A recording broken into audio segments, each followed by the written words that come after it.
ಅದು ಮಂಗವಲ್ಲವೇ? ಮತ್ತೆ ಯಾರೋ ಮಾತನಾಡುತ್ತಿದ್ದಾರೆ ಅಂತ ನೋಡು. ನೋಡುಗರ ನೋಟವನ್ನು ತನ್ನ ಕಡೆ ಆಕರ್ಷಿಸುವುದಂತೆ ಹಾ.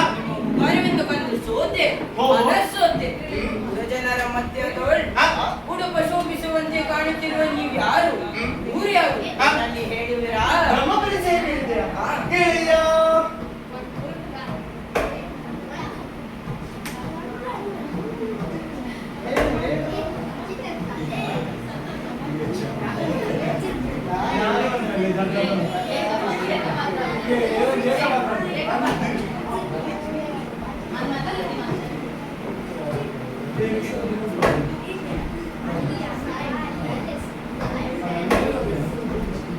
ஒரு ஜோர் ಬರ್ತದೆ ಎಂಚಿನ ತುಡಿ ಮುಲ್ಪ ಧರ್ಮಸ್ಥಳದ ಯಕ್ಷಗಾನ ಕೂಡ ಕಾಂಪಿಟೇಷನ್ ಅಂತ ಉಪ್ಪಂಡ ವರ್ಷ ಅವಂತುಂಡು ವರ್ಷ ನೀರು ಯಾನು ಆಸ್ಪತ್ರೆಗೆ ಹೋದಿಲ್ಲ ಪೊಕ್ಕುದಾತ್ರ ಈ ವರ್ಷ ತಿಳಿಕೆ